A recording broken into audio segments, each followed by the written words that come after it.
নিশ্চয় যারা বলবে রব্বুনাল্লাহ, আমাদের রবকে,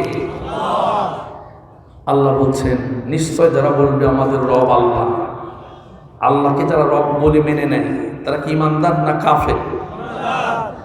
আল্লাহ বললেন এই কথার উপরে টিকে থাকা খুব কঠিন, তার মানে ইমানের উপরে টিকে থাকা খুব কঠিন। এই জন্য পরের অংশে আল্লাহ বললেন খবরদার বেঈমান হবি না। সুম্মাস্তাকামু, ইমান আনার পরে যদি তোমরা অটল অবিচল ইমানের উপরে থাকতে পারো, কোন পর্যন্ত? যতদিন তোমার নিঃশ্বাস বের না হয়ে যায়, তার মানে মৃত্যু পর্যন্ত যদি ইমানের উপরে অটল অবিচল থাকতে পারো, তাহলে তোমার মৃত্যুর সময় তাতানাজ্জালু আলাইহিমুল মালাইকা, ইমানের বলে বলিয়ান হওয়ার কারণে, বেঈমান হওনি এই জন্যে, মরণ পর্যন্ত টিকে থাকার কারণে পুরস্কার হিসেবে আসমান থেকে অগণিত ফেরেশতা, রহমতের ফেরেশতা তোমার কাছে রূহ কবজের সময় নাজিল হয়ে যাবে। বলি সুবহানাল্লাহ। ওই ফেরেশতা তখন বলবে আল্লাহ তাখাফু, ওই ইমানদার তোমার কোনো ভয় নেই, ওয়ালা তাহসানু, তোমার কোনো টেনশন নেই, তোমার ব্যাপারে ঘোষণা করা হচ্ছে ও আবশিরু বিল জান্নাহ, তোমার মৃত্যুই শেষ নয়, তোমাকে মরণের পরে জান্নাতের সুসংবাদ দেওয়া হচ্ছে। জোরে বলেন সুবহানাল্লাহ। আল্লাতী কুনতুম তুআদুন, যেই জান্নাতের ওয়াদা কোরআনের পাতায় পাতায় আল্লাহ ওয়াদা করেছেন। এখন আমরা সাধারণত বাপ মুসলমান, দাদা ছিল মুসলমান, এই পৈতৃক সূত্র অনুযায়ী বা পৈতৃক সম্পত্তি হিসেবে আমরা নিজেদেরকে মুমিন দাবি করি। কতক্ষণ ঠিক কিনা? এই ইমানের উপরে টিকে থাকা অত সহজ নয়।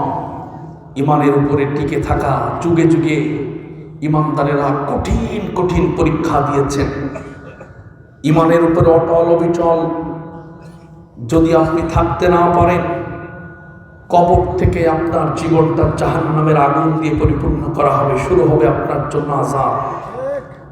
আমার ভাইয়েরা, আমি আলোচনার মেন সাবজেক্ট আজকে নির্ধারণ করেছি, ইমানদার কোন কোন কাজের কারণে ইমান হারিয়ে ফেলে। ইমান আমাদের হারানোর সম্ভাবনা আছে না নেই? আমি আজকে আপনাদের জন্যে বসে বসে লিখছিলাম রুমের ভিতরে, ইমান সবচেয়ে দামি জিনিস, ইমানটা বাঁচানোর জন্য আমাদের কি করণীয়। অসংখ্য কারণে ইমানটা নষ্ট হয়, মানুষ কাফের হয়ে যায়। যদি আপনি কাফের হয়ে যান, একটা কুকুর, শূকর, একটা গাধা, প্রাণীর চাইতেও আপনার জীবনটা নিকৃষ্ট হয়ে যাবে। 10টা কারণে মানুষ ইমান হারা হয়ে যায়, কাফের হয়ে যায়। একটা একটা করে বলবো, দলিল ভিত্তিক আয়াত বলে বলে, যাতে করে অন্তত এই কাওয়া পূর্বখণ্ডে যারা আমরা এখানে এসেছি আজকে মাহফিল শোনার জন্য, সবচেয়ে দামি সম্পদ ইমান যেন হারিয়ে না যায়, কাফের হয়ে যেন আমাদেরকে জমা না লাগে।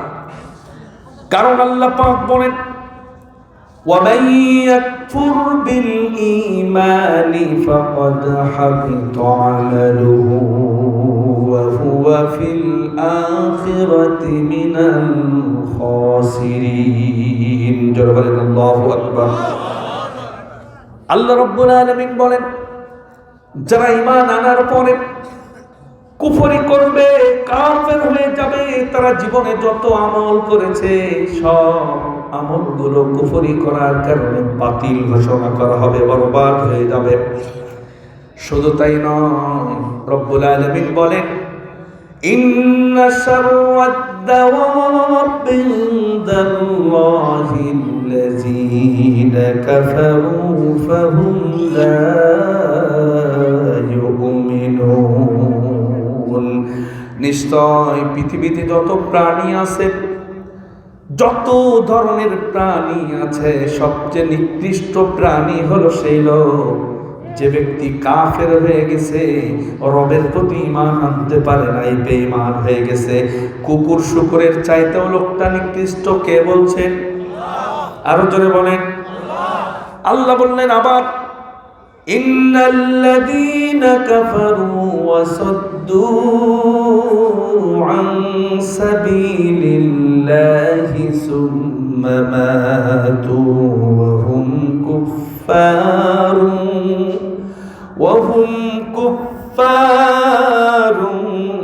ফালান ইয়াগফিরাল্লাহু লাহুম।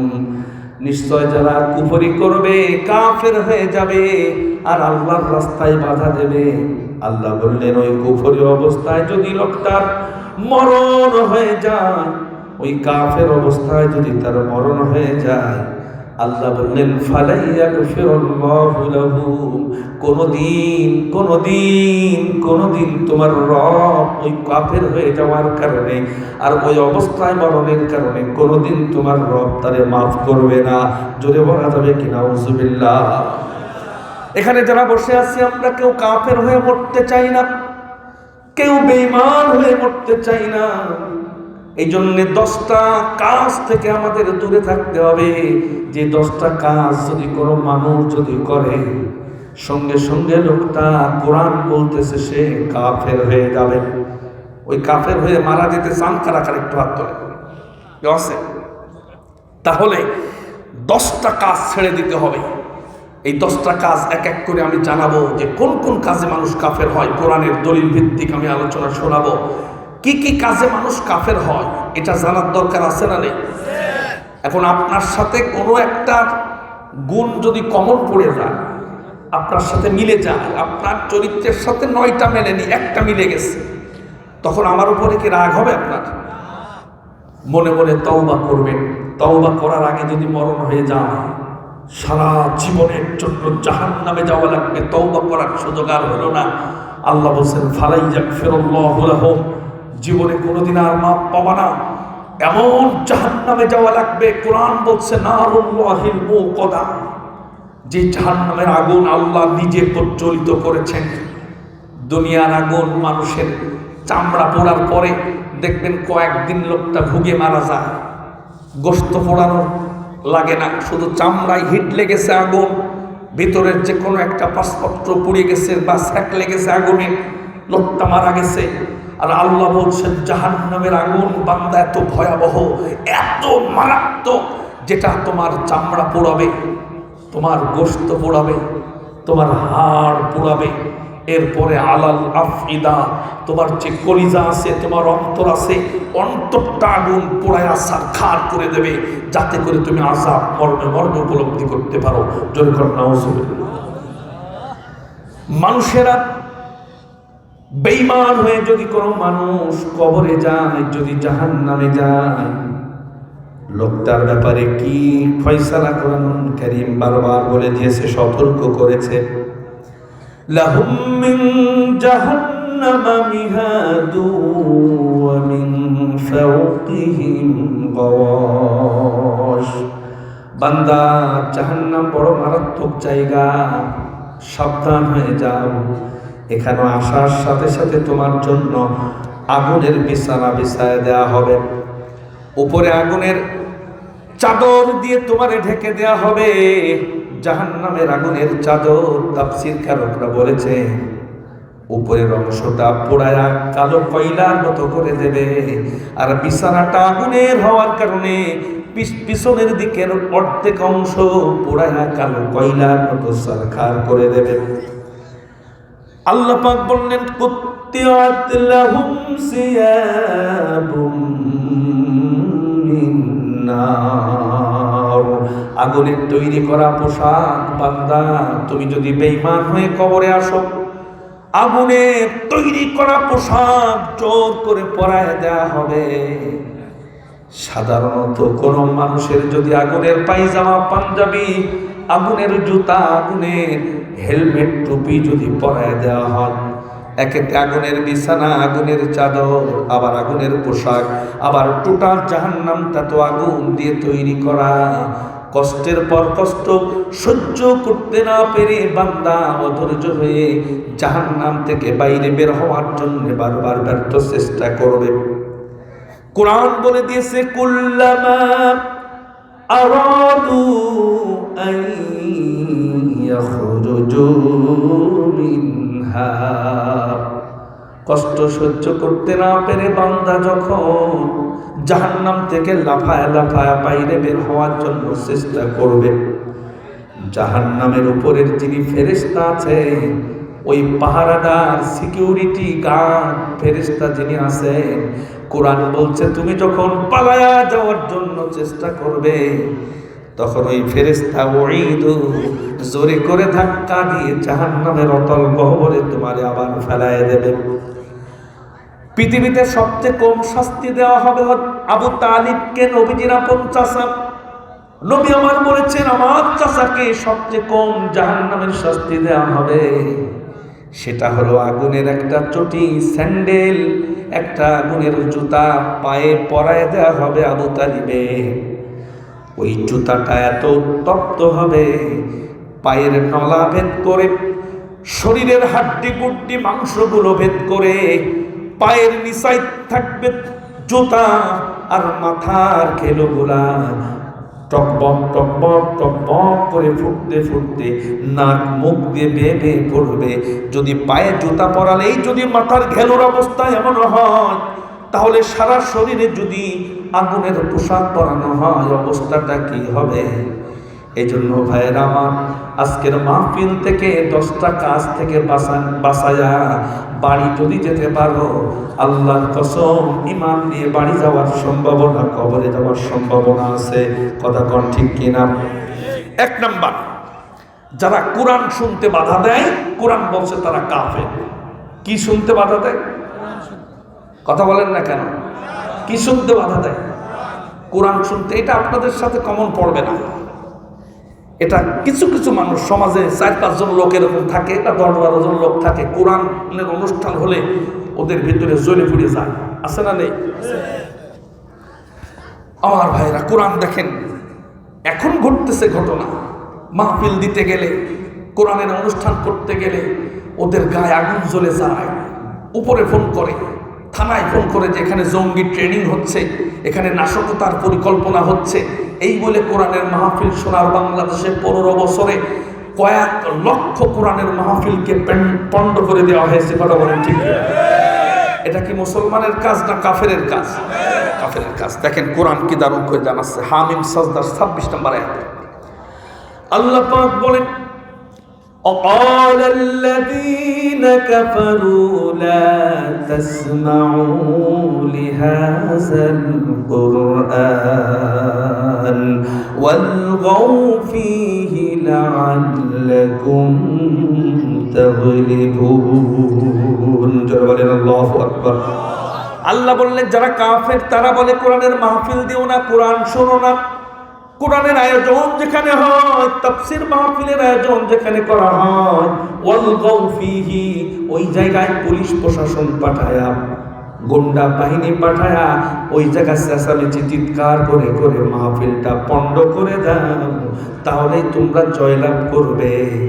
বলেন তো সোনার বাংলাদেশে এই আয়াত দিয়ে কত মানুষ, হাজার হাজার মানুষ কাফের হয়ে গেছে। তারা নিজেরাও টের পায় না, অথচ তারা কিন্তু জুম্মাবারে মসজিদে আসে।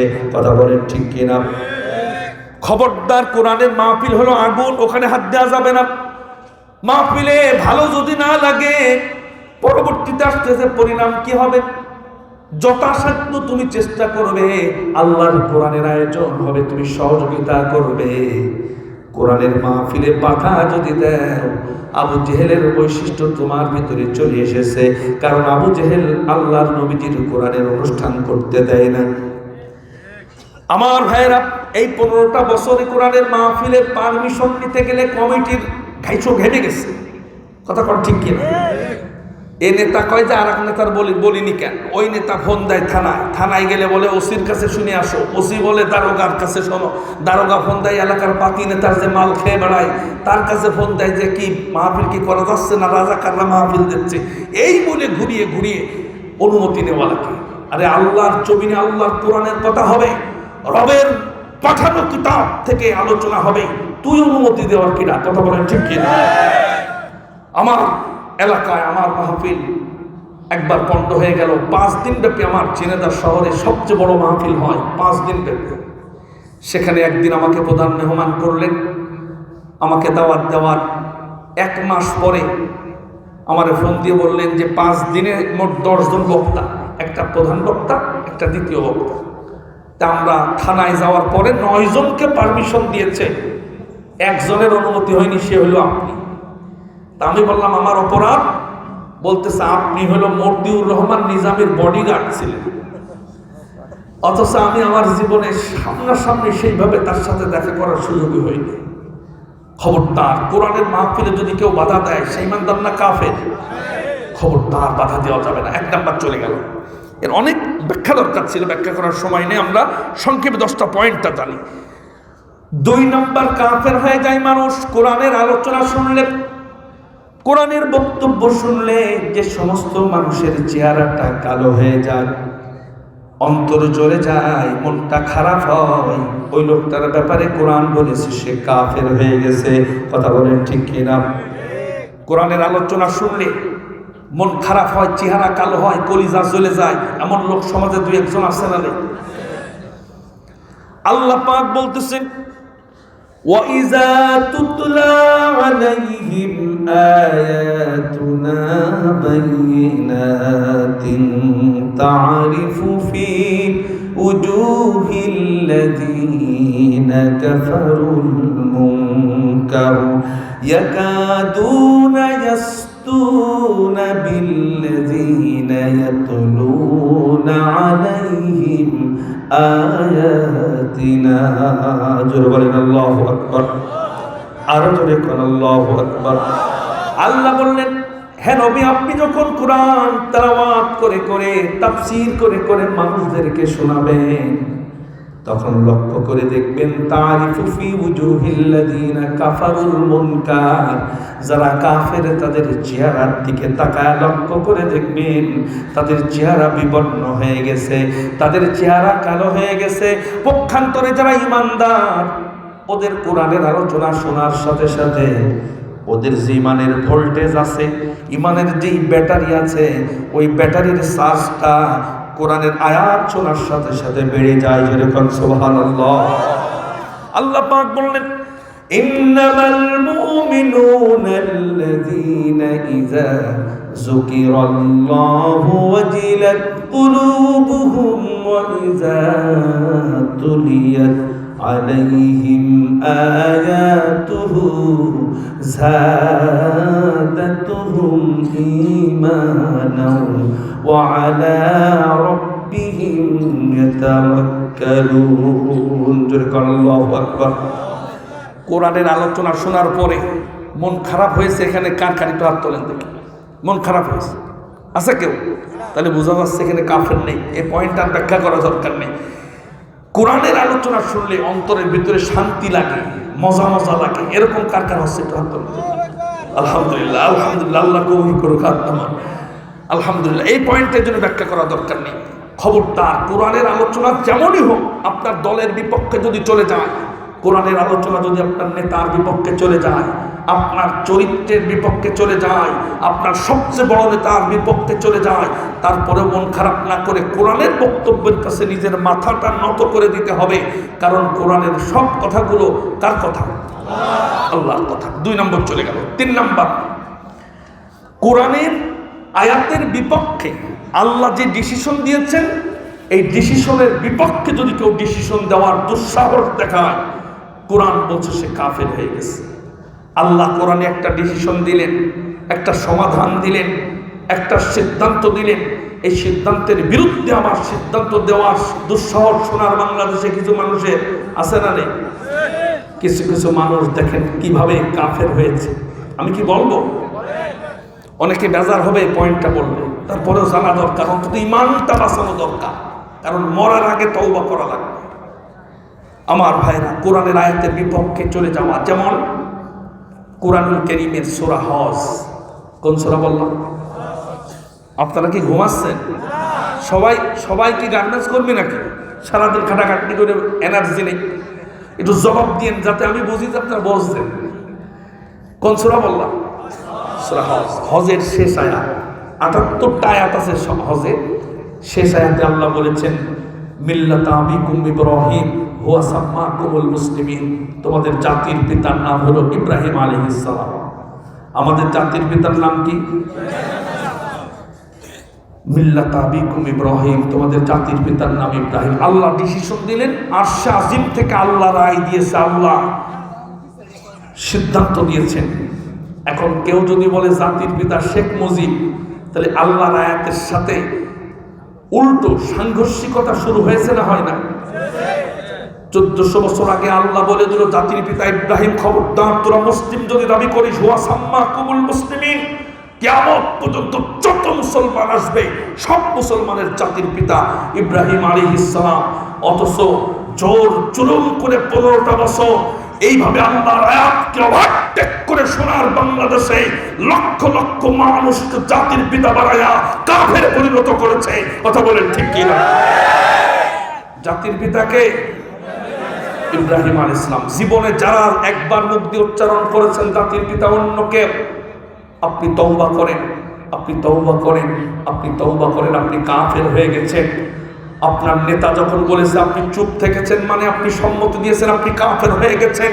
কোরআনের একটা আয়াত অমান্য করলে 6665টা আয়াত যদি কেউ মানে, একটা যদি অস্বীকার করে তার ঈমান থাকবে না চলে যাবে?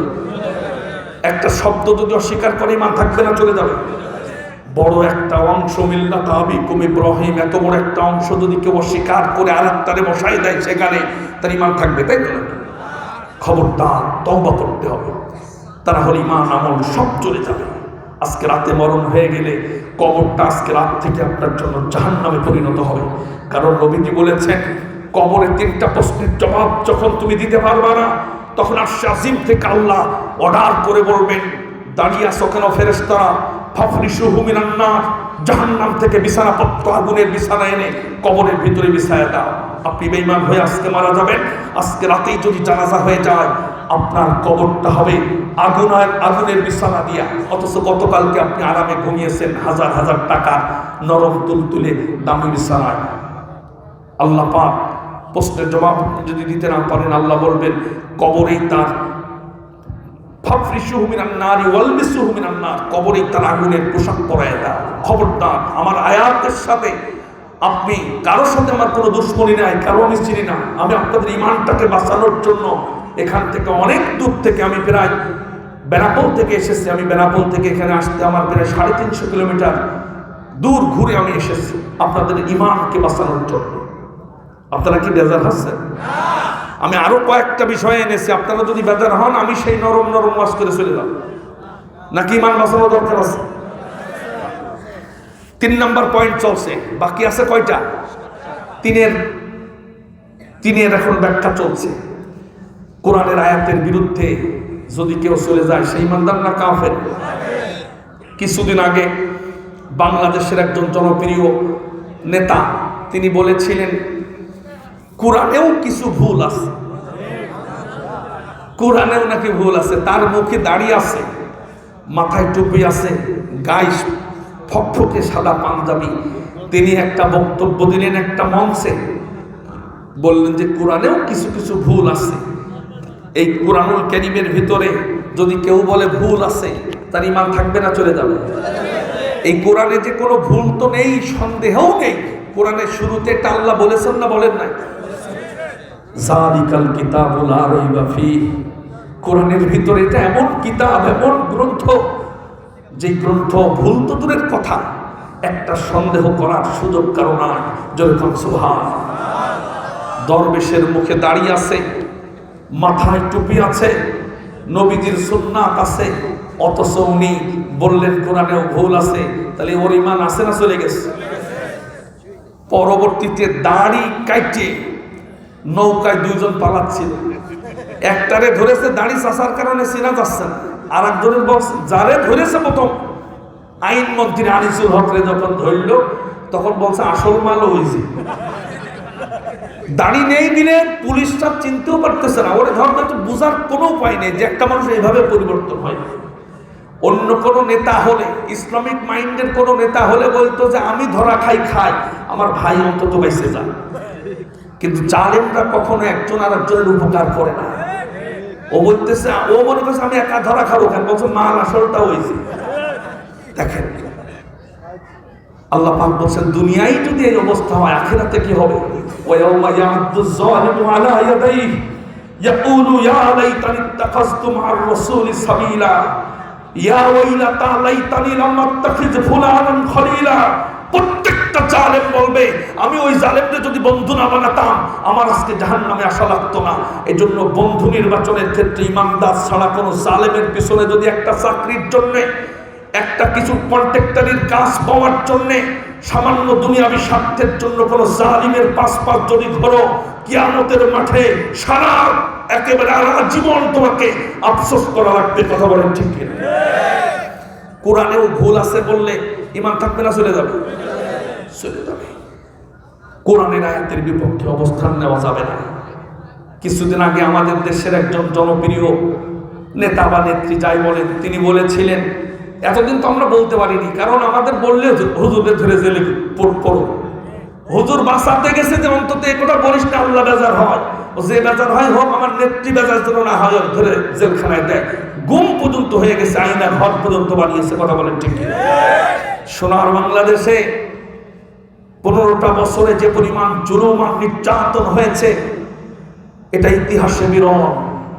বাপের পিতাকে অন্যায়ভাবে ধরে ফাঁসির কাস্টে ঝুলাচ্ছে, আর অন্যায়ভাবে তার পরিচারিকা সন্তানকে গুম করে 8টা বছর আইনা ঘরে পুরে রেখেছে। কত বড় জালেম হলে পরে এইরকম নিষ্ঠুর কাজ করতে পারে?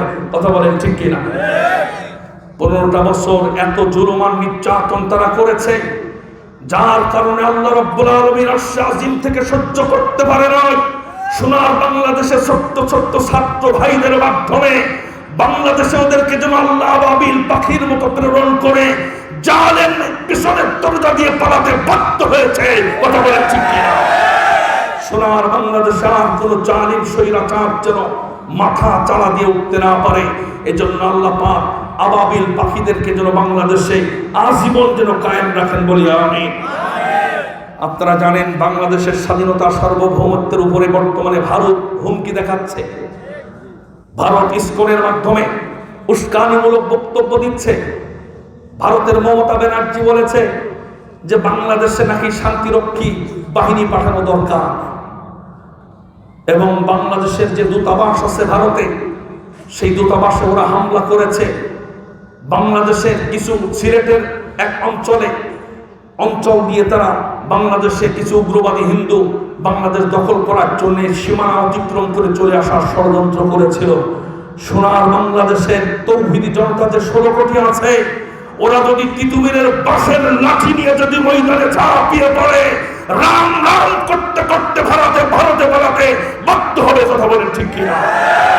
সোনার বাংলাদেশের মানুষ এরা রক্ত দিতে জানে, এরা জীবন দিতে জানে। সোনার বাংলাদেশের তৌহিদি জনতা বাংলাদেশকে স্বাধীন করার জন্য, ভাষার জন্য ওরা 72-এ 52 রক্ত দিয়েছে, 71-এ স্বাধীন করার জন্য রক্ত দিয়েছে, স্বৈরাচার হটানোর জন্য 24-এ রক্ত দিয়েছে, প্রয়োজনে বাংলাদেশের প্রতি ইঞ্চি মাটি জমিন রক্ষা করার জন্য দাদা বাবুদের বিরুদ্ধে রাজপথে নামতে বাধ্য হবে। কথা বলেন ঠিক কিনা? রাজি আছো কারা কারা? দুহাত তুলে দেখা। কোন যুবক নেই তাকবীর দিয়া?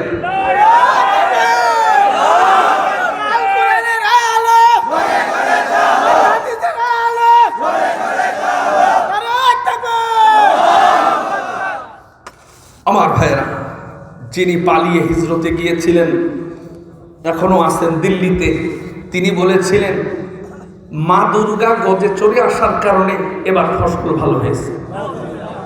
সুবহানাল্লাহ না বুঝবেন? সুবহানাল্লাহ বললেন নাকি? এই কথাটা বলার উদ্দেশ্য আমার মনে হয় যে যেখানে হিন্দুদের অনুষ্ঠানে গিয়েছিলেন ওদের কিছু ভোট পাওয়ার জন্য। আচ্ছা, ভোট পাওয়ার জন্য তো ইমান বেচলেও অসুবিধা নেই, তাই তো নাকি? কি কথা বললো? আল্লাহ বলছেন ইন্নাল্লাহা হুয়ার রাজ্জাকু যুল কুওয়াতিল মাতিন, আমি এমন রব, এমন রাজ্জাক, পৃথিবীর সমস্ত মানুষের জন্য আমি সব প্রাণীর জন্য রিজিকের ব্যবস্থা করি। এই যে আমাদের ফসল যে ভালো হয়, বেশি হয়, এক বিঘা জমিতে 30-40 মণ ধান হয়, এ তো মা দুর্গার কারণে হয়, তাই না? তা কেউ যদি এ কথা জীবনে একবার বলে কোরআনের শত শত আয়াতের সাথে সাংঘর্ষিকতা শুরু হয়ে যাবে, তার ইমান থাকবে না, চলে যাবে। একজন বলতেছে ইমানই নেই, তার যাওয়া কি? আল্লাহ পাক কি দারুণ করে জানালেন, ফালইয়ানজুরিল ইনসানু ইলা তুআমিন আন্না সাবাবনাল মা'a সাব্বা। তোমরা যে খাবার খাও লক্ষ্য করো, আসমান থেকে আমি রব তোমাদের খাবার সৃষ্টি করার জন্য, তৈরি করার জন্য আমি বৃষ্টি বর্ষণ করে মাটিটা ভেজায় দেই।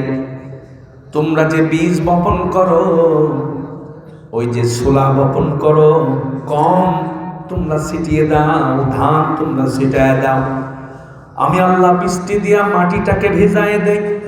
এরপরে ছোট্ট বীজটাকে ফাটায়া ছোট্ট গাছের চারা মাটি ভেদ করে বাইরে আমি আল্লাহ পাক উঠায় দেই।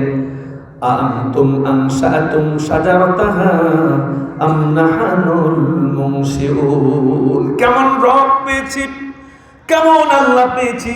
তিনি বললেন, আমি তোমাদের বীজ থেকে গাছ অঙ্কুরিত করি নাকি তোমরা চাষি যারা আছো বীজ বপন করো, তোমরা গাছের ছোট্ট চারা অঙ্কুরিত করো, কে করে?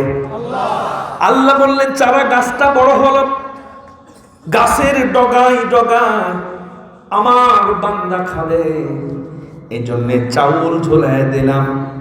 গাছের ডগায় ডগায় ছোট্ট ছোট্ট গম আমার বান্দা খাবে, জন্য আমি ঝোলায় দিলাম। আমার বান্দা খাবে জন্য গাছের ডগায় ডগায় সরিষা ঝোলায় দিলাম। আমার বান্দা খাবে, এই জন্য আমার বান্দা খাবারের জন্য মসুরির ডাউল আমি আল্লাহ পাক গাছের ডগায় ডগায় ঝোলায় দিলাম।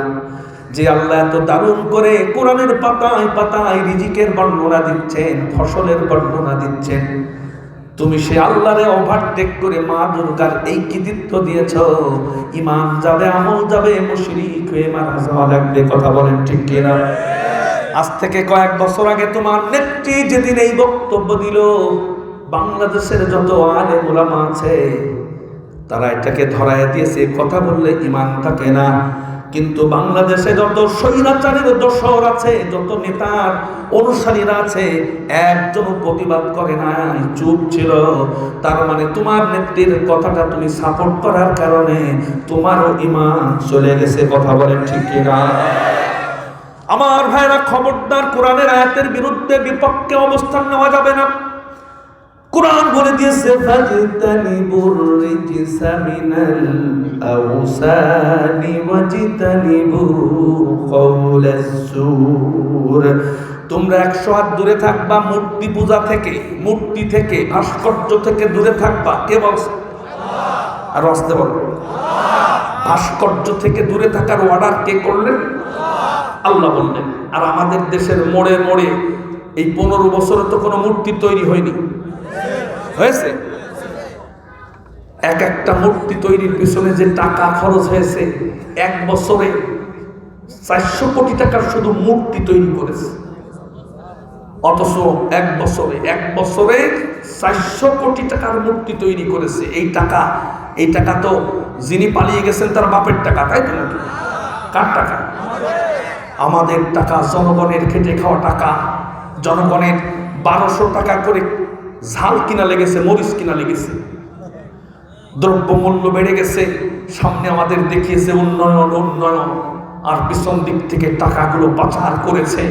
আর জনগণের ট্যাক্সের টাকা দিয়ে হারাম ভাস্কর্য তৈরি করেছে মোড়ে মোড়ে। এমন দেশে, যেই দেশে মানুষ অভাব অনটন সহ্য করতে না পেরে প্রায় মানুষ আত্মহত্যা করে। কিছুদিন আগে পার্বত্য চট্টগ্রাম এলাকায় নিজের সন্তানটাকে বাজারে বিক্রি করতে এসেছে মাকে জিজ্ঞাসা করা হলো, তোমার কলিজার টুকরা নারী ছেড়ে ধানটাকে বিক্রি করছো কেন? বলে, পেটে তো কোনো খাবার নাই, অভাব অনটনে পরিবার চলে না, পেটে ভাত নাই, এজন্য আমার সন্তান বিক্রি করতে এসেছে। কত টাকা দাম?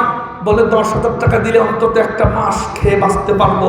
নিজের সন্তানটাকে বিক্রি করতে এসেছে। যেই দেশে আমার যশোরে একই দড়িতে মা এবং বাপ পিতা এবং মাতা একটা দড়িতে ঝুলে আত্মহত্যা করেছে, তার কারণ অভাব অনটন সহ্য করতে পারে না। একই দড়িতে ঝুলতেছে মা এবং বাবা, স্বামী এবং স্ত্রী। পাশের ছোট্ট 6 বছরের বালক আব্বা আব্বা বলে, মা মা বলে কাঁদতেছে। ওরা দুজন মরে গেছে। সাংবাদিকরা এসে দেখে ছোট্ট বাচ্চা 6 মাস বয়স, সে কাঁদতেছে। পাড়া প্রতিবেশীর লোকজনকে জিজ্ঞাসা করলো, এতটুকু বাচ্চা তুই বাপ মা মরে কি করে? লোকজন বললো, এত অভাব, এত ঋণ, অভাবের টাকা শোধ করতে না পেরে দুনিয়া ছেড়ে চলে গেছে। আমার রাষ্ট্রে যেই দেশে মানুষ না খেয়ে মারা যাচ্ছে, আত্মহত্যা করছে, সেই দেশে 400 কোটি টাকার মূর্তি বানানো, এটা তো খুব জরুরি দরকার, তাই না?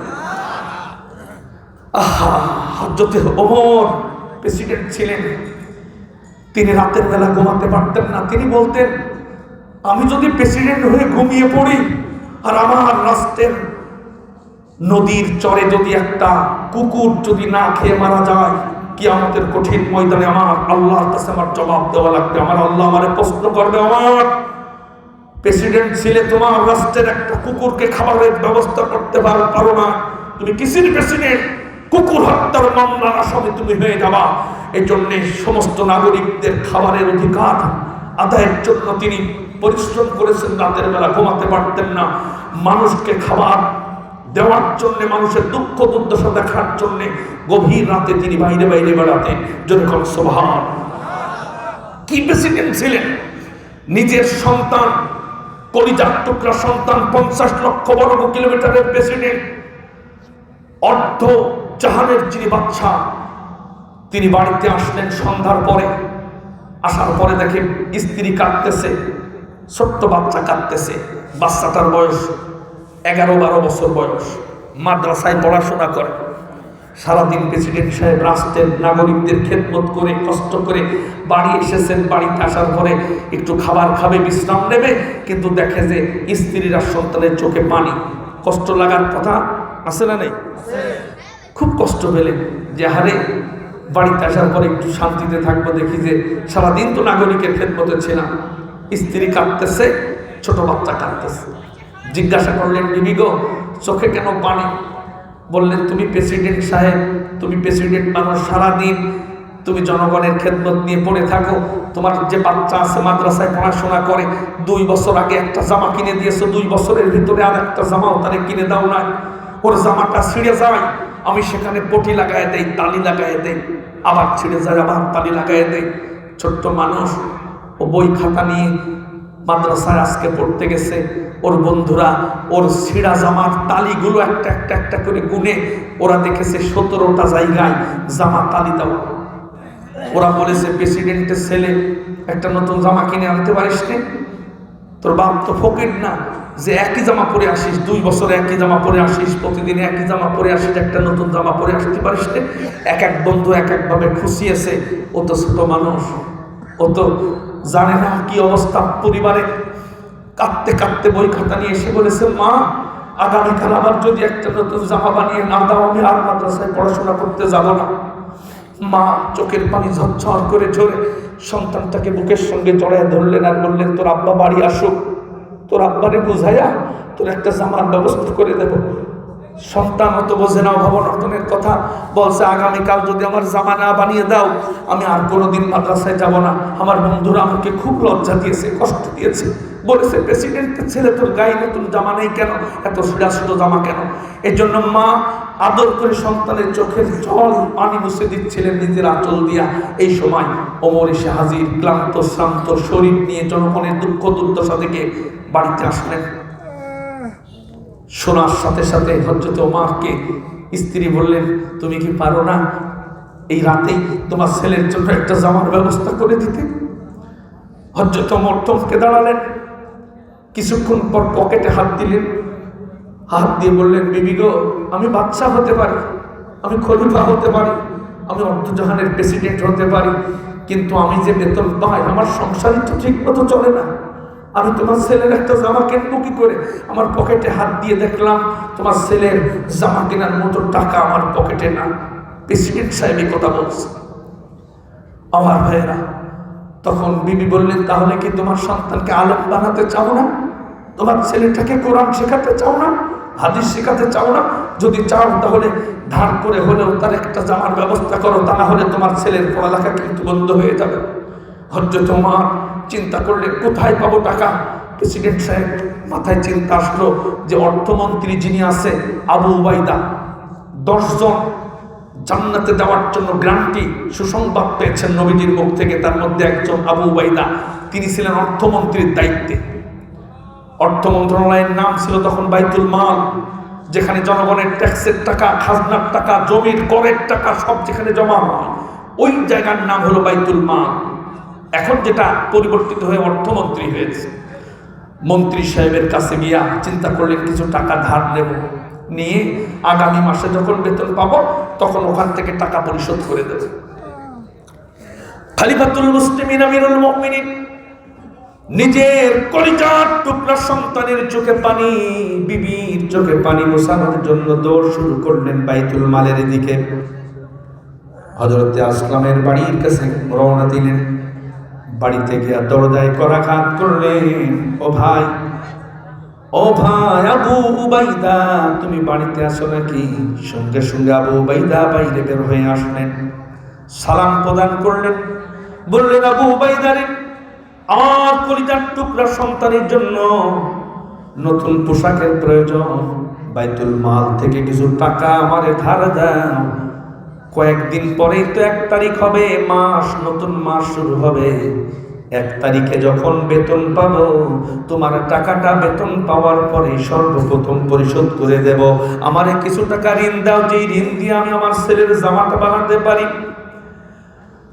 অর্থমন্ত্রী আবু উবাইদা মন্ত্রী প্রেসিডেন্টের দিকে তাকায়া কিছুক্ষণ চুপ থেকে তিনি বললেন, ও খলিফাতুল মুসলিমিন আমিরুল মুমিনিন, আপনি যদি হুকুম করেন, আপনি যদি অর্ডার করেন, আমার যত সম্পদ আছে, এই যে বাইতুল মালের যত টাকা পয়সা আছে, যত সম্পদ আছে, সব আপনার পায়ের কাছে আমি হাজির করতে পারি।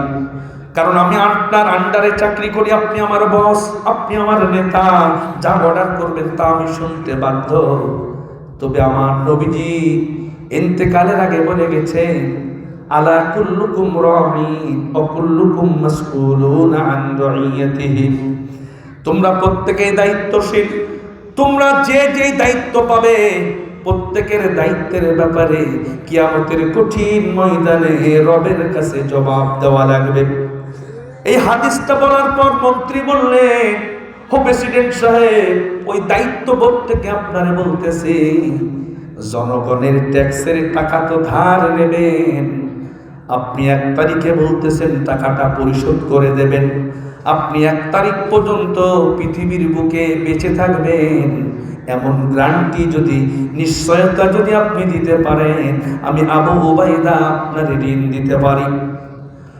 2 নাম্বার বললেন, আপনি যেদিন খলিফা অধিষ্ঠিত হয়েছেন, যেদিন আপনি ক্ষমতা পেয়েছেন, সেদিন বলেছেন আমার চাকরি কিন্তু স্থায়ী না।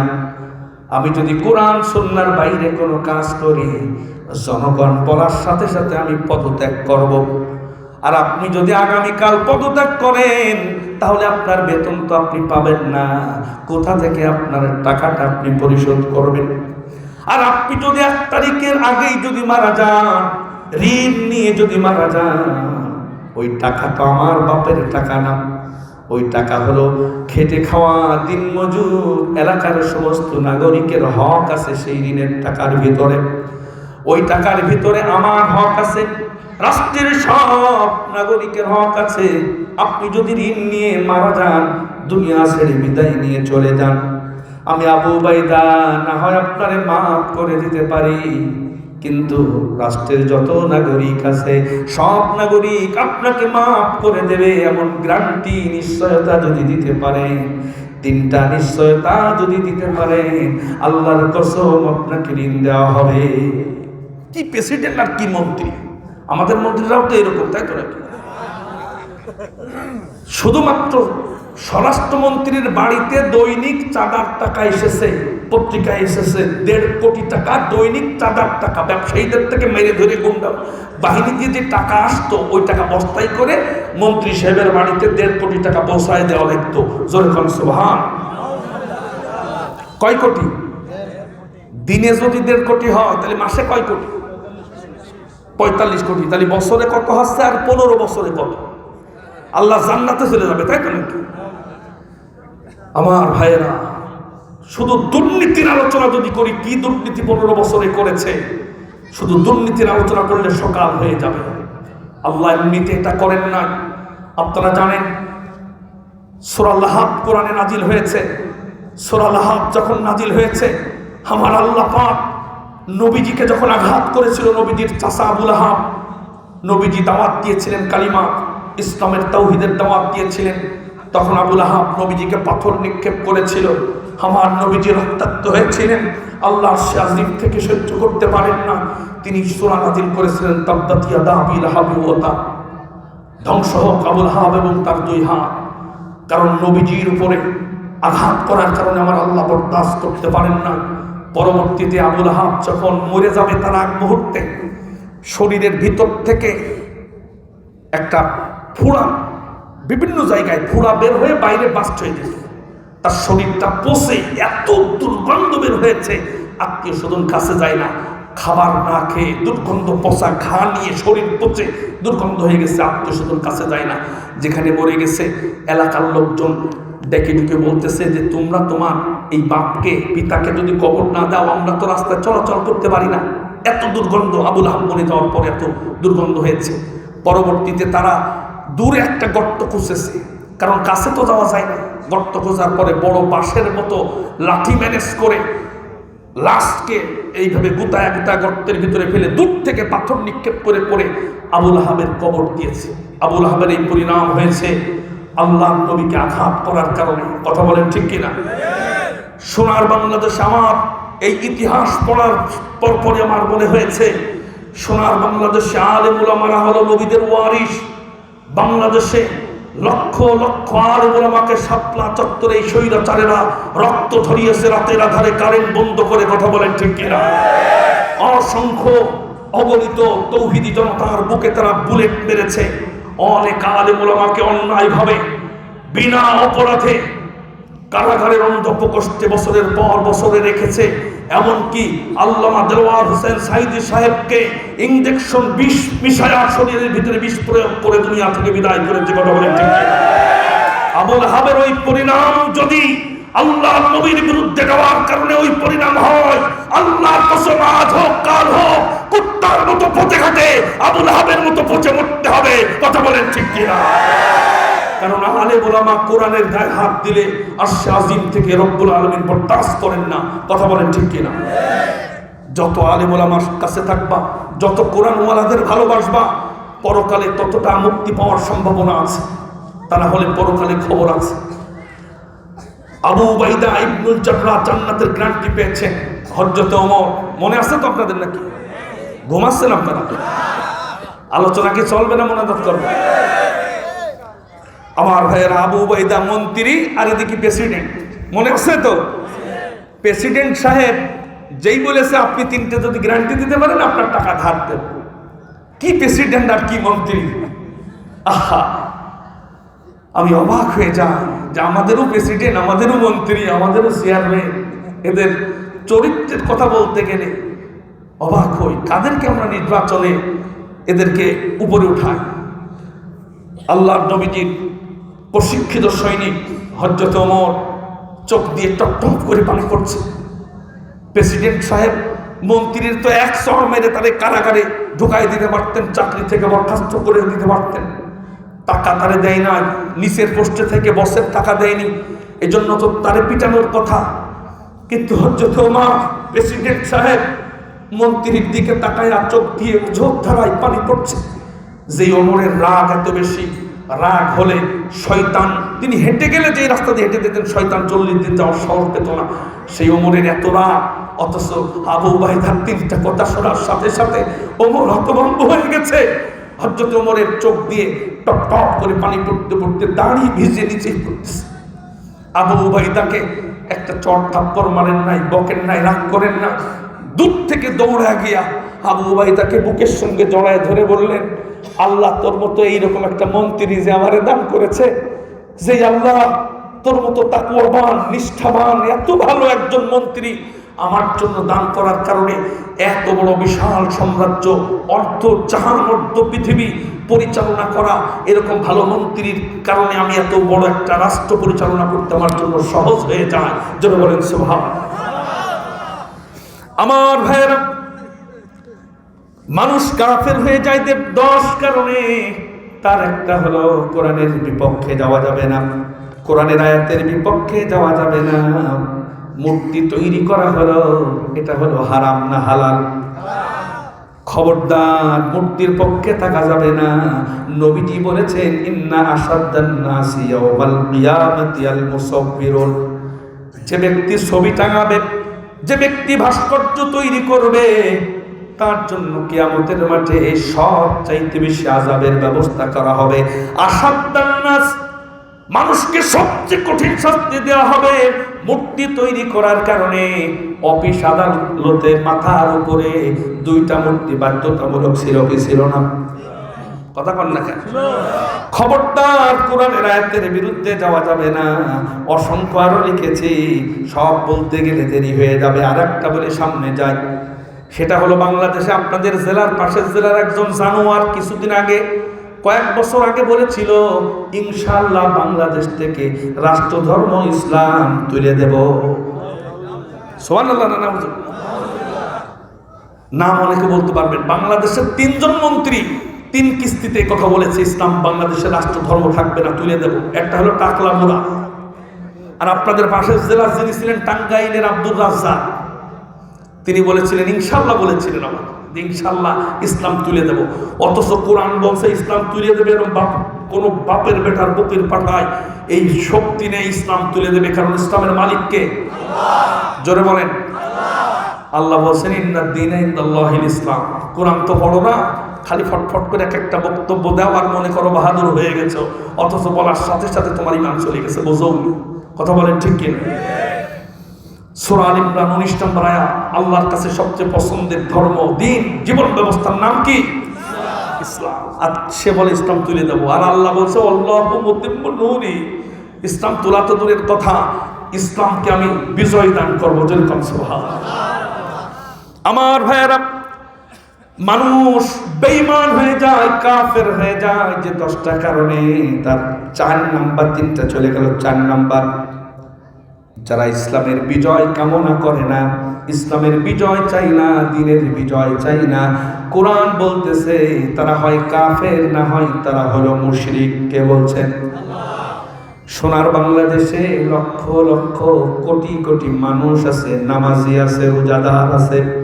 এই পয়েন্টটা খুব গুরুত্বপূর্ণ, কান খাড়া করে শোনেন।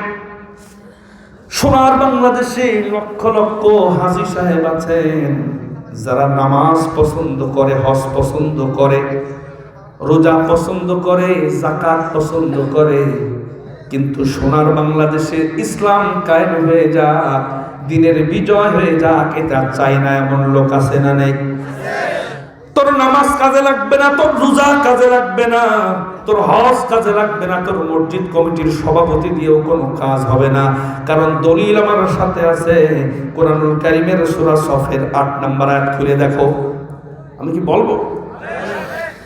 দলিল নেন, কসকসে দলিল 28 পারা 11 নম্বর পৃষ্ঠার মাঝামাঝি আছে সূরা সফের 8 নম্বর আয়াতে রব্বুল আলামিন কি দারুণ করে জানালেন, দ্বীনের বিজয় যারা চায় না তারা হলো কাফের। কে বলছে? ইউরিদুনা লিইউতফিউ নূরাল্লাহি বিআফওয়াহিহিম ওয়াল্লাহু মুতিম্মু নূরিহি ওয়ালাউ কারিহাল কাফিরুন। জোরে বলেন আল্লাহু আকবার। আরেকটু জোরে বলেন আল্লাহু আকবার। 2 হাত টান টান সোজা করেন, টান টান সোজা করে বলেন আল্লাহু আকবার। আর জোরে করুন আল্লাহু আকবার। আল্লাহ পাক কি দারুণ করে 1400 বছর আগে জানালেন, ইউরিদুনা লিইউতফিউ নূরাল্লাহ। তোমার রব, তোমার আল্লাহ চান দ্বীনের বিজয় দিতে, ইসলামকে বিজয় দিতে। পৃথিবীর প্রতিটা মিনারে মিনারে ইসলামের বিজয় কেতান উড্ডয়ন হোক, এটা তোমার রব চায়। আর আল্লাহ বলছেন ওয়ালাউ কারিহাল কাফিরুন, যারা কুফরি লালন করে, যারা কাফের, ওরা দিনের বিজয় চায় না। কথা বলেন ঠিক কিনা?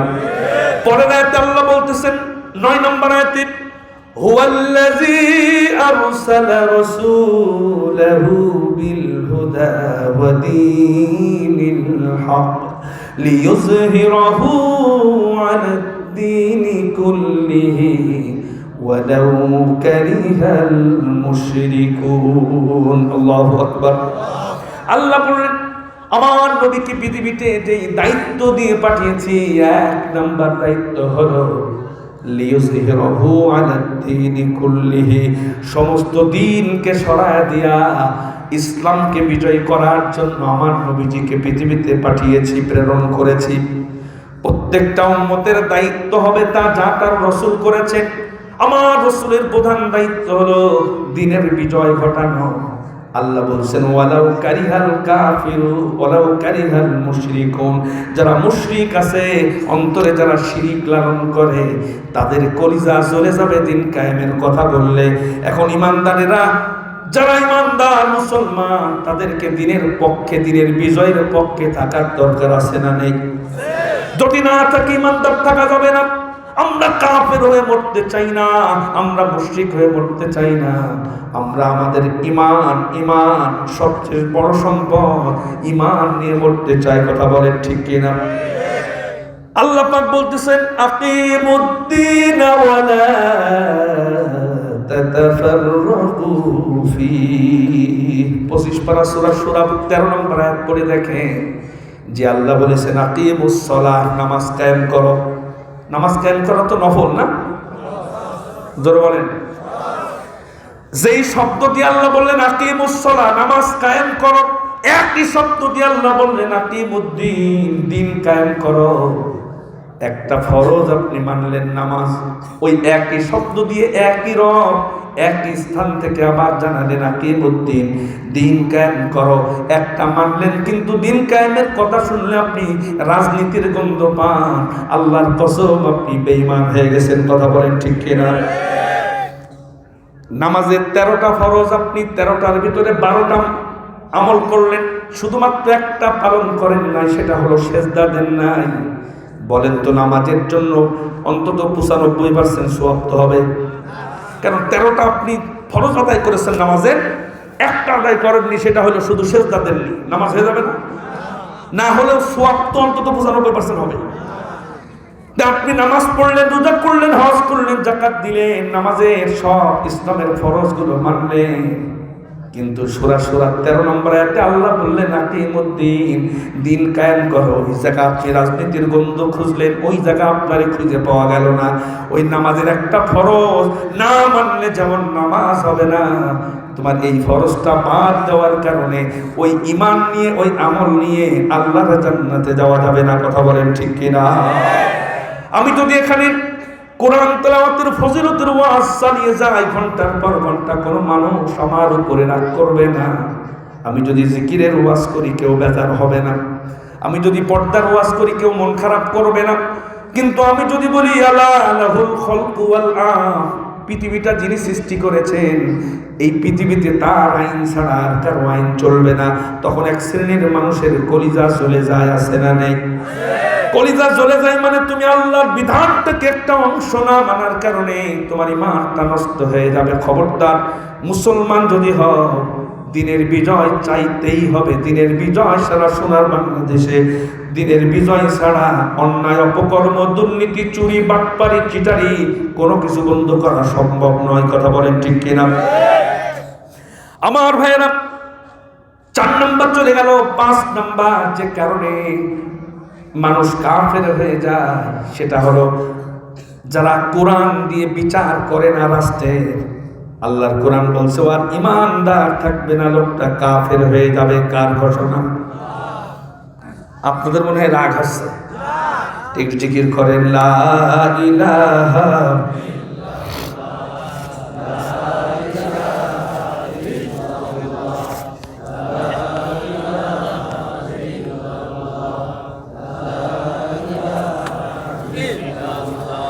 লা ইলাহা ইল্লাল্লাহু মুহাম্মাদুর রাসূলুল্লাহ। সকলে বলি সাল্লাল্লাহু আলাইহি ওয়াসাল্লাম। কষ্ট হয় আপনাদের? আর 10টা মিনিট তো শুনতে পারবেন ইনশাআল্লাহ। আমার ভাইরা কোরআন বলছে وَمَنْ لَمْ يَحْكُمْ بِمَا أَنزَلَ اللَّهُ فَأُولَئِكَ هُمُ الْكَافِرُونَ। আল্লাহু আকবার। 1400 বছর আগে রব্বুল আলামিন আরশে আজিম থেকে আয়াত নাযিল করেছেন। তিনি সূরা মায়েদার 44 নম্বর আয়াতে পরিষ্কার করেছেন, আমি যে কিতাব অবতীর্ণ করেছি, আমি যে কোরআন অবতীর্ণ করেছি, এই কোরআন দিয়ে যারা দেশের বিচার করবে না, হাইকোর্টের বিচার করবে না, সুপ্রিম কোর্টের বিচার করবে না, ম্যাজিস্ট্রেট কোর্টের বিচার করবে না, গণভবন চালাবে না, সব আইন আদালত যারা কোরআন দিয়ে পরিচালনা করবে না, আল্লাহ বলছেন ফাউলাইকা হুমুল কাফিরুন, তারা হলো কাফের। তারা কি? সোনার বাংলাদেশ কি কোরআনের আইন দিয়ে চলে নাকি? অথচ আল্লাহ বলছেন যারা কাফের তারা কোরআনের আইন দিয়ে বিচার করে না। অথচ কোরআনুল কারীমে আল্লাহ পাতায় পাতায় আয়াতগুলো দিয়েছেন। সূরা নিসার 105 নম্বর আয়াত পড়বেন, ইন্না আনজালনা ইলাইকাল কিতাবা বিল হক লিতাহকুমা বাইনান নাসি বিমা আরাকাল্লাহ ওয়া লা তাকুল লিল খাইনিনা খাসীমা। আল্লাহু আকবার। আল্লাহ বললেন এই কিতাব আমি অবতীর্ণ করেছি এই জন্য যে যাতে করে তোমরা কোরআন দিয়ে, কিতাব দিয়ে যাতে পৃথিবীতে তোমরা বিচার কাজ পরিচালনা করতে পারো। সমাজে যদি চোর ধরা পড়ে কোরআন দিয়ে বিচার করবা, সমাজে যদি ডাকাত ধরা পড়ে ডাকাতের বিচার করবা কোরআন দিয়া, সমাজে যদি কোনো লুচ্চরম্পট চেনার দায়ে, ধর্ষণের দায়ে যদি অভিষিক্ত হয়ে যায়, অভিযুক্ত হয়ে যায়, তারে কোরআন দিয়ে বিচার করবা। কে বলছে? কেউ যদি মিথ্যা মামলা দেয়, কোরআন বলছে, ইসলাম বলছে, তারে মিথ্যা মামলা দেওয়ার অপরাধে 2টা শাস্তি। একটা হলো 80টা বেতের বাড়ি মারবা। কয়টা? মিথ্যা মামলা তো দেশে নেই। আল্লাহ বলতেছেন শুধু তাই নয়, ওয়ালা তাকবালু লাহুম শাহাদাতান আবাদা, যারা মিথ্যা মামলা দেবে ওদেরকে জনসম্মুখে 80টা চাবুকের আঘাত পাছার উপরে মারবে। কোরআন বলছে والذين يرمون المحصنات ثم لم يأتوا بأربعة شهداء فاجلدوهم 80 جلدة ولا تقبلوا لهم شهادة أبدا। ইসলাম কি দারুণ! কোন মানুষের উপরে যাতে জুলুম না হয় এই জন্য কি ইনসাফ ভিত্তিক আয়াত আল্লাহ নাযিল করলেন। কোন নিরপরাধ মানুষের বিরুদ্ধে কেউ যদি মিথ্যা মামলা দেয় আর যদি উপযুক্ত 4টা সাক্ষী যদি হাজির করতে না পারে, জনগণের সামনে নিয়ে তারে বেতের বাড়ি মারা লাগবে 80টা। কয়টা? অথবা চাবুকের আঘাত মারা লাগবে 80টা। এরপরে আর একটাও তার কোনো সাহায্য, ওর কোনো সাক্ষী কিয়ামত পর্যন্ত আর গ্রহণযোগ্য হবে না। মিথ্যা মামলা এদেশে আছে না নেই? 15 বছর তো কোনো মিথ্যা মামলা হয়নি। আমার এক বন্ধু আমার বাড়ির পাশে ওয়াজ করতে এসেছে, ওয়াজ করে নেমে গেছে, যখন নামতেছে তখন পুলিশ এসে তারে খপ করে ধরে নিয়েছে। বলছে তোমার নামে 8-10টা মামলা আছে, সবচেয়ে বড় মামলা হলো ওই খুলনায় 6 মাস আগে একটা টায়ার পুরানোর মামলায় তোমার গ্রেফতার করা হবে। তো বলছে আমার জীবনে তো খুলনাই যায়নি বস, ছাড়া বলছে ওর সব অজ্ঞাতনামা আছে, খালি তোদের ধরবো আর ওখানে ঢুকাই দেবো। এরকম তো হয়নি নাকি? আমার ভাইয়েরা, কি জুলুম, কি নির্যাতন, কি কথা! অথচ ইসলাম কি দারুণ নিয়ম দিল, যদি কারো মিথ্যা মামলা দেয় তারে ধরে জনগণের সামনে চোর যেরকম পিটাই, আল্লাহ বলছেন মারার সময় কোনো মায়া করা যাবে না। ওলা তাখুযকুম বিহিমা রাফাতুন ফি দীনিল্লাহ, যে মিথ্যা মামলা দিল তারে জনগণের সামনে 5 লাখ করে দিতে হবে, 80টা বেতের বাড়ি যিনি মারবেন, কোনো দয়া মায়া করবে না। তাই আপনাদের এই মাওনা চৌরাস্তায় অথবা এই যে আপনাদের কেওয়া পূর্বখণ্ডে এই যে এই মোড়েই যদি একটা এরকম ধরে যদি পোঙার ঘরে বেরোনো যায়, তাহলে মিথ্যা মামলা দেশে থাকবে না, বন্ধ হয়ে যাবে? বন্ধ হয়ে যাবে। ইসলাম অপরাধ বন্ধ করার যত মেডিসিন আছে সব দিল। ইসলাম বলছে চোর চুরি করলে হাত কেটে দাও। সোনার বাংলাদেশের সংসদে যদি হাত কাটার আইন থাকতো, তাহলে করোনার সময় যারা চাল চুরি করলো, প্রধানমন্ত্রী দিল জনগণের গরিবদের দিবি, ওরা কাজ করতে পারছে না, বাইরে যেতে পারছে না, ওদের একটু তোরা চাল দে। আর চেয়ারম্যানরা এক একজন হাজার হাজার টন বস্তা চুরি করে নিয়েছে চাল। তো যদি চুরি করলে হাত কাটার আইনটা যদি আমার দেশের সংসদে চালু থাকতো, চেয়ারম্যানরা কি চাল চুরি করার সাহস পাইত? কি কথা! শুধুমাত্র আমাদের ভূমির প্রতিমন্ত্রী যিনি ছিলেন, ওই ভদ্রলোক বেশি টাকা চুরি করেনি, অল্প কিছু টাকা সংগ্রহ করেছে বাংলাদেশের টাকা, যে টাকা দিয়ে উনি ইংল্যান্ডে 360টা বাড়ি বানিয়েছে। একজন মানুষের বাড়ি লাগে কয়টা? আমি প্রায় এটা না বললে মনে হয় আমার হক আদায় হচ্ছে না, কারণ কি করেছে জনগণের জানানো দরকার। 360টা বাড়ি শুধু ইংল্যান্ডে বানিয়েছে। ওই বাড়ি তো ফেরেশতারা এসে বানাই দিয়ে গেছে, তাই তো না? জনগণের টাকা চুরি চামারি করে। আরে বাংলাদেশে যদি সূরা মাইদার 38 নম্বর আয়াত, চোর চুরি করলে হাত কেটে দাও, একটা আয়াত যদি সংসদে আগামীকাল থেকে যদি পাস হয়ে যায়, একটা আইন চুরি করলেই হাত কাটা পড়বে, তাহলে ওকে 360টা বাড়ি বানানোর ক্ষমতা থাকতো? একটা মানুষের ওরে যদি টুকরো টুকরো করে কাটিয়ে ছোট ছোট পিস করে এক এক বাড়ি এক এক টুকরা গোশের টুকরা রেখে আসা যায়, তো 360টা বাড়িতে তো কভার করবে না, আরো ওর মাল দু একটা লাগবে। আমি মনে করতাম যে আমাদের শিক্ষা মন্ত্রী যিনি ছিলেন তিনি বোধহয় খুব ভালো। 5 তারিখের পরে দেখি তার ফিরিস্তি এক এক করে বের হচ্ছে। ওই যে দীপুমণি, নাম শোনেননি? উনি এক একটা নিয়োগের ক্ষেত্রে 2 কোটি টাকা পর্যন্ত ঘুষ নিয়েছেন। সুবহানাল্লাহ বলে। 2 কোটি টাকা নিয়েছেন, একজন অযোগ্য অপদার্থ স্বৈরাচারের দোষক তারে ভিসি বানাই দিয়েছে। কেউ যদি উনি কলেজের অধ্যক্ষ হওয়ার নিয়ত করেছেন, তো মন্ত্রীর সাথে দেখা করেছেন, তারে 50 লাখ টাকা দিলে উনি তারে অযোগ্য অপদার্থরে কলেজের অধ্যক্ষ বানাই দিয়েছেন। উনি যে 50 লাখ টাকা দিয়ে অধ্যক্ষ হলেন, প্রিন্সিপাল হলেন, হওয়ার পরে উনার প্রথম দায়িত্ব 50 লাখ টাকা আগে কলেজের থেকে মেরে উঠাই দেন। কথা কোন ঠিক কিনা? এরপরে ওর মতো চোর বাটপার গুলো এইভাবে শিক্ষা খাতে ঢুকাবে, মানুষ কিভাবে ভালো হবে? আপনারা আরো শুনলে অবাক হবেন। আপনাদের গাজীপুরের সাথে সংশ্লিষ্ট, গাজীপুরে কিছুদিন ছিলেন এসপি শফিউল্লাহ। এসপি শফিউল্লাহর বাড়ি হলো 100 টেরা, ওর বাড়ি হলো গোপালগঞ্জে। উনি পরপর 5 বার শ্রেষ্ঠ এসপি হয়েছেন। উনি স্বরাষ্ট্রমন্ত্রীকে, প্রথমে উনি ছিলেন হচ্ছে আমাদের খুলনায়, তা ওনার ভালো মতো পোষাচ্ছে না। উনি স্বরাষ্ট্রমন্ত্রীরে বললেন যে টাকা পয়সা ভালো ইনকাম করার মতো জেলা হলো গাজীপুর, তা আমার একটু গাজীপুরে মন্ত্রী সাহেব আপনি একটু ট্রান্সফারের ব্যবস্থা করেন। আপনাদের গাজীপুরে উনি আসতে চাইলেন। তখন স্বরাষ্ট্রমন্ত্রী, ওই যে আপনার বস্তায় করে 1.5 কোটি টাকা আসে বলেছি না, কি নাম ওনার জানেন কেউ? এই তো সব জানে। দেখি এটা জানা দরকার, জাতিকে জানানো দরকার, কারণ এত বছর জানাতে পারিনি। বলতে গেলেই হুজুরে ধরো মারো ফাঁসির কাছে ঝুলাও। 15 বছর ধরে বলবো, তারপরে এখন যা হচ্ছে তাই বলবো। অনেকে বলছে হুজুর এখন যা হচ্ছে তা না বলে আগের কথা টানেন কেন? কারণ আগে তো 15 বছর বলতেই দিসনি। 15 বছর তো আগে বলে কাজ আদায় করবো, তারপরে এখন যেতে বলবো। কথা বলেন ঠিক কিনা? আমার এলাকায় সেদিন একজন ধরেছে, আমি বলেছি যে তোরা 15 বছর যদি বলতে দিতিস তাহলে এখন আর বলতাম না, কারণ এটা বলা আমাদের দায়িত্ব। হক জনগণ জানুক যে কি মাল তোরা ছিলি। তোরা শুধু উন্নয়ন করেছিস আর নিজেরা নিজেদের মতো টাকা পয়সা পাচার করে গরিব অসহায় মানুষের কষ্ট দিয়েছিস। শফিউল্লাহ উনি স্বরাষ্ট্রমন্ত্রীরে বললেন যে আমি একটু হিজরত করতে চাই গাজীপুরে। তখন উনি বললেন যে আমার 2 কোটি টাকা দেওয়া লাগবে। ওই যে বেজার হচ্ছে, 2-1 এই যে বেজার হচ্ছে, তাতে বোঝা যাচ্ছে এই ওয়াজ মনে হবে না, ওর পরের পয়েন্টে চলে যায়। আমার ভাইয়েরা, উনি বললেন যে আমার 2 কোটি টাকা দেওয়া লাগবে। উনি 2 কোটি টাকা দিয়েই গাজীপুরে ট্রান্সফার হয়ে এসেছিলেন। 2 বছরের জন্য উনি গাজীপুরে যখন দায়িত্বে ছিলেন, এক এক নেতারে ধরে আত্মীয় স্বজনের ফোন করে যে 20 লাখ না দিলে কিন্তু তোমাদের মাল আজকে রাতে কোরাসে চলে যাবে।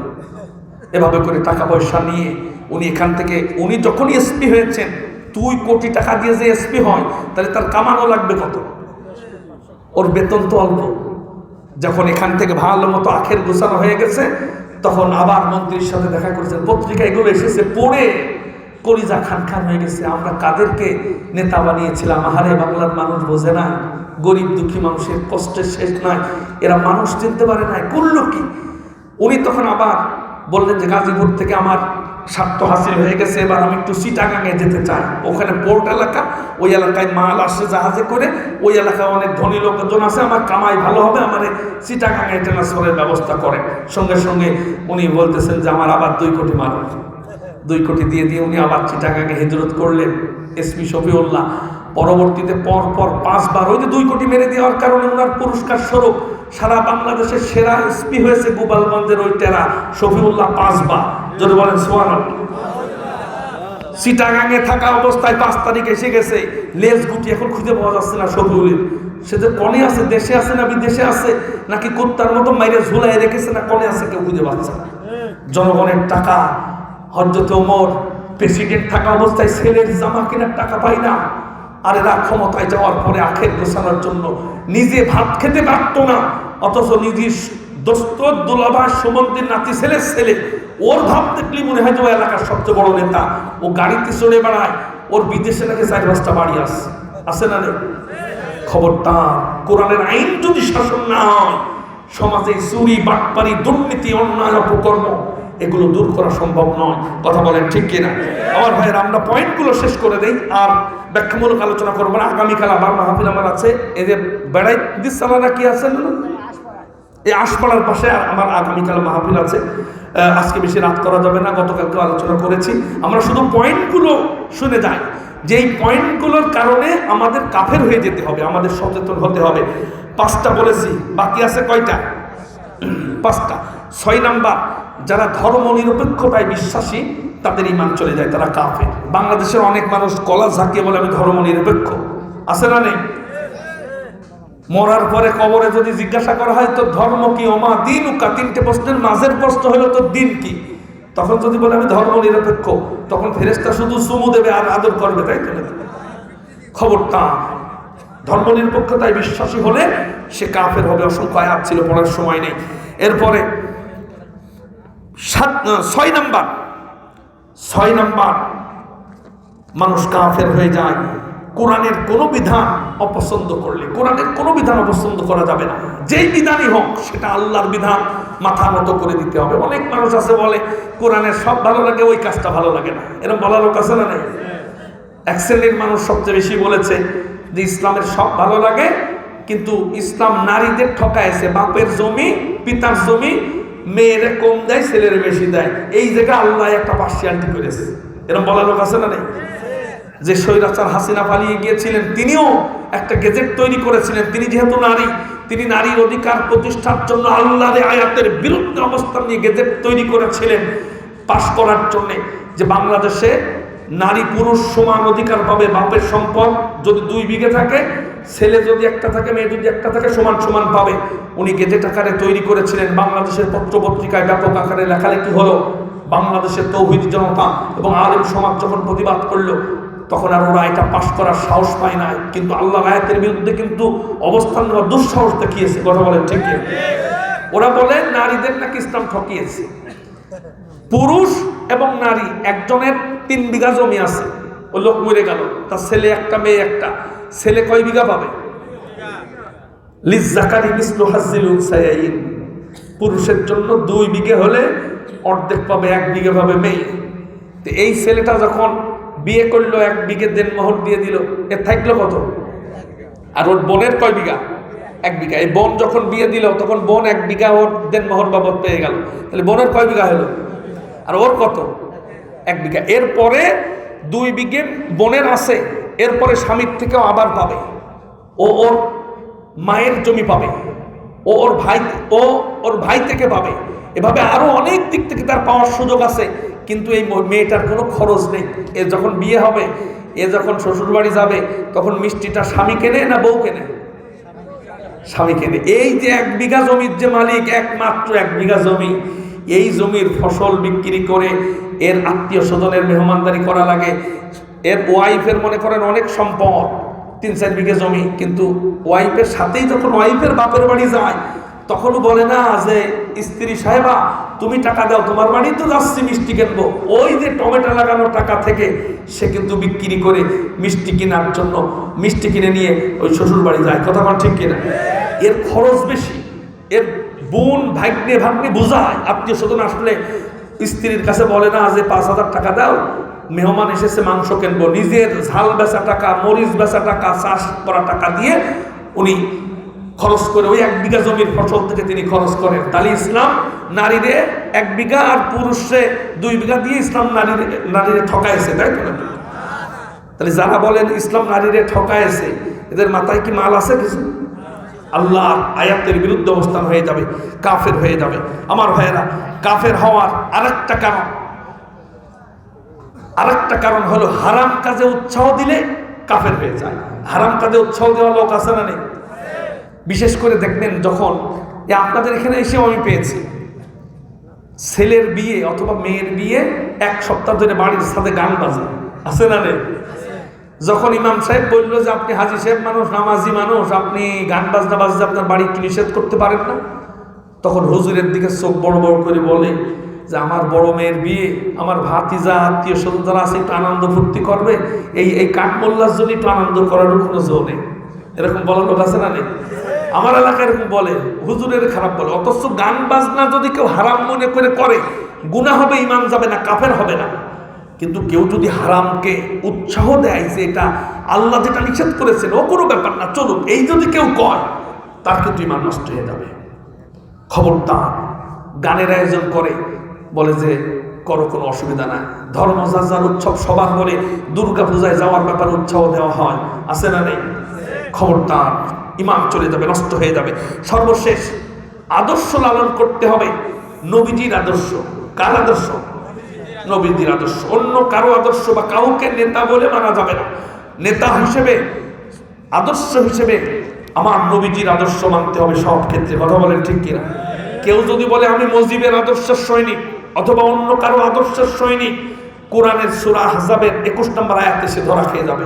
আল্লাহ পাক, হ্যাঁ দোয়া হবে, আপনারা কেউ যাবেন না। আল্লাহ পাক আমাদের সকলকে এই 10টা কুফরি কাজ থেকে বাঁচায়া আমাদেরকে পাকা ইমানদার হয়ে ইমান নিয়ে কবরে যাওয়ার তৌফিক দান করেন বলে আমিন। আর জোরে কোন আমিন। ওয়া আখিরু দাওয়ানা আলহামদুলিল্লাহি রাব্বিল আলামিন। সুবহানাকাল্লাহুম্মা ওয়া বিহামদিকা আশহাদু আল্লা ইলাহা ইল্লা আনতা আস্তাগফিরুকা ওয়া আতুবু ইলাইক।